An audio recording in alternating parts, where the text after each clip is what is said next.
Myanmar Lanmin Rakhine State Labor Kaitel Laman Nongtaki Bomb Tada Dunami Taragani Hatri. Myanmar Junta Lanmin Langi Plains is in Aduna Rakhine State Ki Ponagion Township the Labor Yoingu Kungangi Kaitel Laman Bomb Tada Dunami Taragani Hatri. Arakan Army A. Kudum Sansinduna Tamliba Rakhine State Kima Pamsinda Angang Yaunami Taragani Panongtaki Landa Satadun Hatkivasi say is going a quiet in Nogni. Ponak Yun Youth Association PYE amasum AA na phungdorakibada Myanmar Junta Lanmi ki fighter Zena numijungba matung pung anirom tarakpa adwaida Yoingu Kungangi Kaitel amada 300 IB gi bomb ani thadaduna landarakibani lanphamda AA MIT ba piba ngamdabadagi Junta Lenga ki Lanmi singna misam singna onsinduna landabani haina PYE gi chairman ko pai Pio Naying na phungdokibada loinana thawdo miyoiba khunai gi marak sathaba minung shiyaw do landani haina yaning da phungdoki Rakhine State Township Taragatre Levigi Manung Township Taragamari Military Junta Lenga ki mayokta Lan Hauri pe Ethnic Army na Kudum Sansin kiba Matam Aturigi Hauduna Junta Lanmina Kaitel Hospital School Amasum Yum Singna Nongtaki Landa Sataduna Sauna Ama Ada Tuan Badanatana Mishimina Kias Yohon Krapani Nanjata kiba Nongtaki Landa Duda Sahi Taruktagi Taragamangagi Angang Mari Yauna Miyoi Taragani Panhaki Laikidra Badunupina Yamani Say Mari the Gitaret Power Human the Labor Angang Hum Yonami Taraga Mangana Tamtina Aso Open Sunanki Ethnic Rakhine Oiba Aibama Oiriba Uwai Hun Ong na Nongtaki Landa like Kidrosingi Tangbang Naba Hona Kipagalo in a Miyoi Taraga Kudashiki Masum Amana Taudo Topa Numiki Numidang Siki Rakhine Aiba Ong na Nongtaki Landa Satakraba Matuna Taudo Topam Aduda Sang Nuriging Lubata Kaitil Adu Aquip the Labor Yum Taragumdoi Minatum Sakri Amasum Atopa Sound Ama that Tokreari Mamang Sigi December Taramasum Sahi Sigi February Taragan Tipawi Manunda Military Zuntagilan Mission and Rakhine State Nongtaki Landa Taraga Mangarak Sataduna Miyoi Humdraga Matu Hatki Masum Kayana Asu Open Nankihaina Irawadi News na Rikotaraki Tangkul Singh Koki Singamari Pumba Tatnagadabani Tangkul Nagalong Land right Karigum Hiram Amataga Yasinaba Tauroi Tangkul Naga Sing Koki Singalinaramba Mari Pumba Tatnagadabani Hana Tangkul Nagalong na Tangkul Singda Country Tangkul Nagalong Gitadorak Pachirola Manahai Tangkul CSO Singna Furukudimaka Punna Ing Signa Nungsi Sana Himina Pirep Lautuna Lakani Kongtang Kudimak Lamda Mashida Tangdulay Tabo Purang Nabahona Dunalakani Adumena Magnagasin Gilamgi Pangpam Topa Hak Kimatang Dadi Kaidong Wade Tomina Lairoi Haina Paladuna Nagasin Puning Patava Shibu Aswan Bani Haina Lana Wan Topiru Davan Herakli Handak the Litana Masumasiga Tainari Nagasin Kundaba Mapam Singda Satarakli Bihingsagi Tagdok Singasi Akan Mamonda Kandem Sutarokli Tangkul Nagalongi Walking Committee gi Chairman Aduna Hai Haukiba February Tariki Numidang Wairam Tangkul Kunzama Buha na Buhona Rakiba Lekri Haukiba February Nipana Koki Militant Singna Sarka Pung Kunda Sangsilatun Yunkun Gomdo May Tadolamki Masigaloin and Nomi Ronkea Mi Tabam Pumps in the Capsulapi Wapam Sing Sirolos in the Photoclip Shola Duna Makatana Hai Makatana Salibataski Kungo Humdoida Sanakaitil Manaki Lungtar Sing Sang Paring May Tadolamki Koki Kulai Pibishina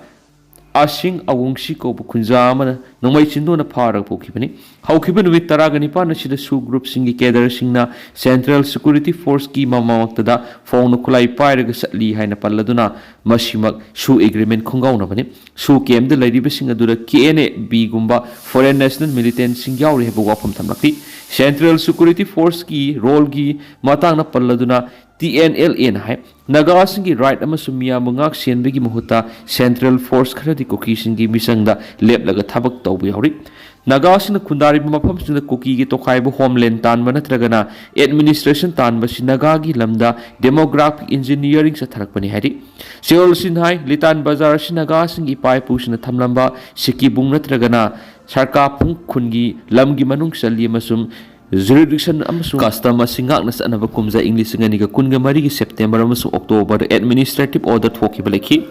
Nagas na namna kundaba mapam sinda lairiba Koki militant su camps nga jukutak ta hongdokina wa central amasung state government na kongtang lakot kadabani masum illegal immigrants ng deport tawki kadabani makata na sakang driba kun sing eviction tawnaba masum law na yadaba mo na kunda laitari sing kaktanaba loinana Koki sing da anaba kunda laitana ba permit pi dana ba kangan kiari Central Forces na Koki sing laktu na raga nagas ng yumay tabi thong sa tharakpa bo akan mamono yaning da ba phungdorakli aduguma thawdok चेनरीबिसिंगी मथक्ता legal action लखनबा अमसुं नागासिंग खुनाबा मफमसिंग deploy तौरीबिसिंग लखोखिगदबने हाइना फोंदोक्ली तांखुल खुंजासिंग कुकीसिंग हाना लैनरम मरि Poonam खुदक्तगी कक्थननबा अकनबो वाफम थमखी prime minister यावना minister सिंग उनखिब CM खेमचान हलखरी BJP के MLA Singh ngasi wa khanagadauri Chief Minister oina wasak lawraba matungda Prime Minister Narendra Modi amasum Union Minister sing unaruba Chief Minister Wai Khemsan ngarang nungthil Imphal da halakhiba galoinana ngasi Kaisambata leba party office da BJP MLA sing apuna unaduna wa khanaba thorang tokre Chief Minister Wai Khemsan na hokiba February kunga mathoi da New Delhi da satuna Prime Minister Narendra Modi amasum Union Home Minister Amit Shah yauna center gi lusing basing kya unaduna Manipur da santi hanjina na ba masum sakwa thorang hi matangda wafam kya khanaruraba tungda Chief Minister ngarang nungthil Imphal da halakhibani Delhi da Prime Minister amar Union Minister singdana tana BJP gi national leader sing unakhiba Chief Minister na Imphal halaklaba matungda thakai ama helaklaba popular government ki ministry sai sapthoklaba yai haina thajanarabasu hausumaki oina sapthokpi gi phipam udabaga loinana laikhai tadri tha asiki marida Wai Khemsan bu Chief Minister oina wasak lokhibaga loinana ma ka loinana deputy Chief Minister ani nemsa khipgen amasum losi dikho amadi cabinet minister ani Gobidas Konthawjam amasum case loken bu wasak lokhibani member humfu leiba Manipur Legislative Assembly da Chief Minister tharaga minister taragani thoi leiba yarabasu hausuk phaw manga dagi hendri bana Chief Minister na Delhi dagi halaklaga what horiba minister tret hapkani haina asa taunaduna lakhibani Chief Minister Khemsan amasum deputy Chief Minister anigi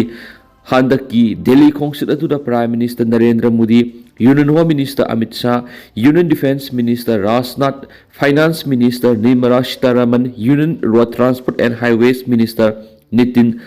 Gadkari Union Agriculture and Rural Development Minister Shivraj Singh Chauhan Union Minister of Development and Northeastern Region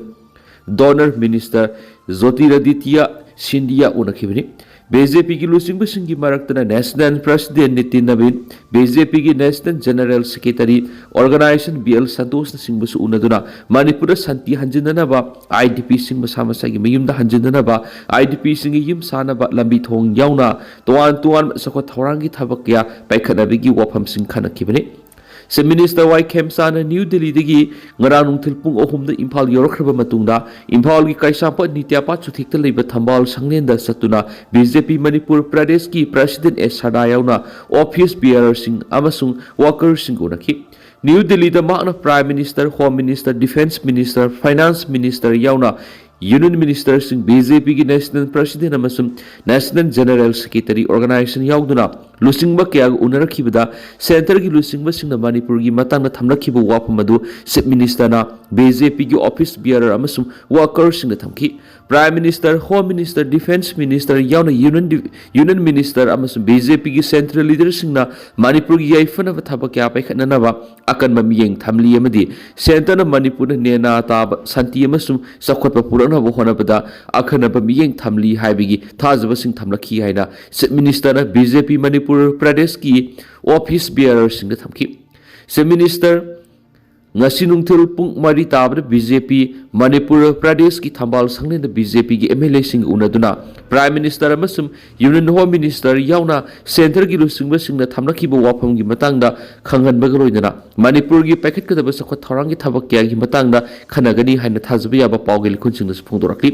thajani wadi ba pawgil khun amana panbada ngasi nungthul BJP ki Thambal Sangnenda Chief Minister Khemsan BJP ki MLA sing unagodori basi athuba matamda Manipur Legislative Assembly gi budget session phamnabagi matangnasu wafam kya khanarabi yahidi Assembly gi budget mi phamlaba matungna Manipur gi hausik lairiba Chief Minister Wai Khemsan lusingba lenga asiki watun lairiba cabinet minister taret hapsinduna wasak lobaga loinana hana wasak lokhiba minister manga yauna puna minister taragani thoina makhoi na paigadaba portfolio sing laukthoknaba haina pawgil likhuna sina makhatari